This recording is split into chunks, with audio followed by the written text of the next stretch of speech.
누구나 하얗고 광택나는 치아를 원하겠지만 저는 치료 자체가 치아에 손상을 주면서 치아를 하얗게 하는 방법이기 때문에 착색이라고 생각했지만 사실 원래 그 사람의 치아 색깔이 그거일 수도 있어요. 치아를 깎는 순간 신경치료의 가능성은 열어둬야 된다고 생각을 해요. 뭐 다른 치료를 갖는다면 원래 색으로 좀 돌아올 여지는 있죠.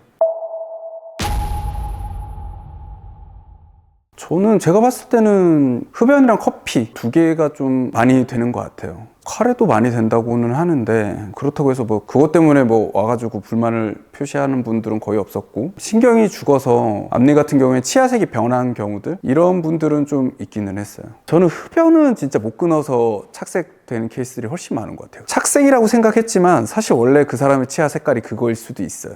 누구나 하얗고 좀 광택나는 치아를 원하겠지만 꼭 그렇지 않을 수도 있고, 선천적으로 좀 치아에 흰색 반점 같은 게 있을 수도 있고, 아니면 뭐 어렸을 때 불소 사용 때문에 그런 게 생겼을 수도 있고, 이런 부분들도 생각을 좀 해봐야 되는 것 같아요. 생활 습관에 의한 착색은 좀 주기적인 관리를 통해서 어느 정도 개선이 되지만 이미 변해버린 거는 좀 다시 되돌리기는 힘들다? 이런 것도 있고.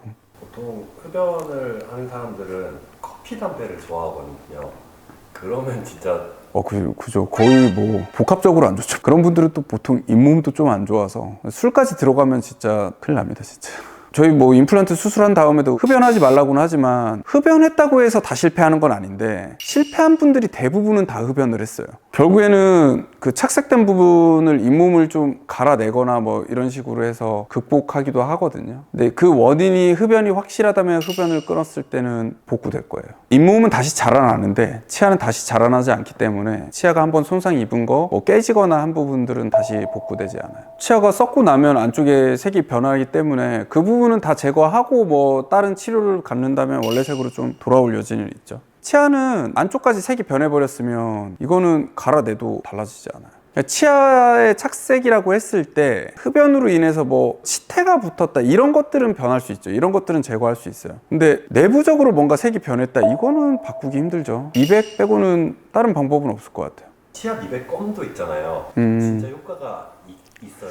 되게 미미하죠. 그것만 씹는다고 하얘지진 않고, 그게 식약처나 이런 데에서 다 인증을 받았기 때문에 나오는 거라서 아예 효과가 없다라고 이야기할 수는 없어요. 이거 사기입니다라고 했으면 이건 나오면 안 되죠. 미백 효과는 있을지언정 제가 봤을 때 압도적인 성능은 아니라고 생각해요. 제가 알기로는 직접 본인이 미백하는 케이스도 있다고 하는데, 용법이나 정확한 용량 뭐 이런 걸 잘 모르면 치아에 손상을 좀 줄 수 있어서 그냥 머리 염색하는 거랑 비슷해요. 치아에 손상을 주면서 하얗게 만드는 거라서 살아있는 치아를 가지고 미백을 하는 거 자체가 좀 난이도가 있습니다. 결과가 엄청 좋지도 않고. 민간요법으로 보니까 레몬이나 바나나를 이렇게 하얘지라고 문지르는 경우도 있더라고요.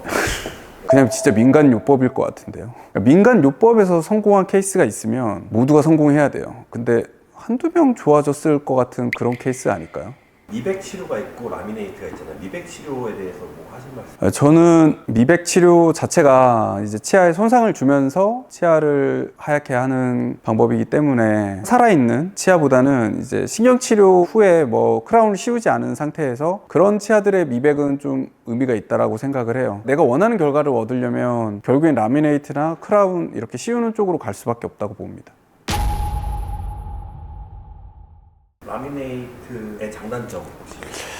라미네이트의 장단점은 일단 이뻐요. 이쁘고 치아 삭제량도 적고, 때에 따라서는 거의 무삭제로 가능한 경우도 있고, 치아에 일단 미치는 영향 자체가 되게 적기 때문에 되게 좋은 치료이기도 하고, 치아 외형도 어느 정도 바꿀 수 있고. 근데 단점은 이제 잘 떨어지죠. 잘 붙이고 뭐 하는 방법들이 요즘은 더 잘 나오고 해서 더 오래 가긴 하지만 충격에 좀 약한 편이에요. 아무래도 두께도 엄청 얇고 그래서 그런 부분은 좀 불안하긴 하죠. 가끔 TV에서 막 라미네이트 떨어졌다고 하시는 연예인 분들도 있고 하니 그런 부분은 좀 오셔서 많이 물어봐요. 라미네이트 할 때 이게 잘 떨어진다는데 맞나요? 막 이런 이야기 많이 하셔서 그런 분들한테는 아예 씌워버리자라고 얘기도 해요. 근데 내가 조심해서 사용할 수 있으면 라미네이트도 진짜 좋은 치료죠.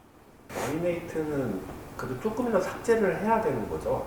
진짜 삭제를 안 하는 경우도 있어요. 근데 치아마다 좀 달라요. 어떤 치아 바로 옆 치아라고 해도 이거는 좀 많이 깎아야 되는 경우도 있고 이거는 안 깎고 진행할 수도 있고 안 깎고 진행할 수 있으면 베스트죠. 치아 자체에 가하는 데미지가 없으니까. 근데 뭔가 이쁘고 이상적인 모양으로 만들기 위해서는 좀 깎아야 되는 경우들을 많이 동반하기도 하고 절대 안 깎는데? 라고 이런 생각으로 가버리면 좀 힘드실 거예요. 때에 따라서는 깎을 수도 있다라고 생각하시고 가는 게 오히려 마음 편하시게 병원을 가실 수 있을 것 같아요. 치아를 깎는 순간 신경치료의 가능성은 열어둬야 된다고 생각을 해요. 일단 반응을 보기는 하겠지만 앞니는 좀 실용적인 목적보다는 좀 심미를 추가하게 되면 오히려 선택이 좀 더 편하실 거예요. 그러니까 내가 원하는 가치가 그냥 미인지 아니면 사용의 목적이 좀 더 큰지. 미라면 치아를 깎고 신경치료까지는 무조건 좀 염두를 해주셔야 되고 실용적인 부분이라면 오히려 라미네이트를 하는 거가 그렇게 좀 메리트가 있지는 않죠. 라미네이트도 경험이 많은 치과를 가는 게 사실 제일 맞겠죠. 붙이는 방법이나 환자마다 삭제량도 다 다를 거고.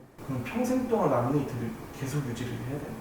더 깎지 않고 사용할 목적이면 그 라미네이트는 계속 유지를 해야 되고 만약에 뭐 좀 라미네이트도 언젠가 깨지거나 변색이 될 수 있으니 그때는 새로운 라미네이트를 만들어야 되겠죠. 뭐 내가 너무 잘 떨어져서 그게 스트레스면 그걸 평생 유지할 수가 없는 거고 너무 자주 깨져도 평생 유지할 수 없는 건데 난 이 라미네이트가 너무 마음에 들고 몇 년 쓰다가 처음으로 떨어졌어 아니면 깨졌어 그럼 난 다시 할 거야 이거면 또 평생 쓰는 거죠. 근데 한 번 붙였는데 평생 쓴다? 이거는 쉽지는 않을 것 같아요. 치아는 한 번 삭제하면 복원은 되지 않아요. 그래서 삭제한 치아를 다시 되돌릴 수는 없어요. 그래서 결정하시기 전에 잘 고민해 보셔야 돼요. 그럼 한 번 라미네이트를 선택을 하면은 끝까지 라미네이트를 달고 살아야 되는 거예요? 일단 치아 삭제량 면에서 보면 라미네이트에서 다른 걸로 보완하고 싶으면 결국엔 씌우는 쪽으로 갈 수밖에 없죠. 그러니까 라미네이트에서 크라운으로는 갈 수가 있어요. 크라운에서 라미네이트는 못 가요. 치아 삭제량이 훨씬 많아요, 크라운이. 근데 라미네이트는 이제 앞부분 치아 삭제만 살짝 이루어지기 때문에 삭제를 한다고 하더라도 크라운으로 갈 수 있지만 크라운에서는 이제 다시 라미네이트로 갈 수는 없죠. 하세요. 궁금한 거 있으시면 언제든지 댓글 달아주시고 구독과 좋아요 부탁드리겠습니다.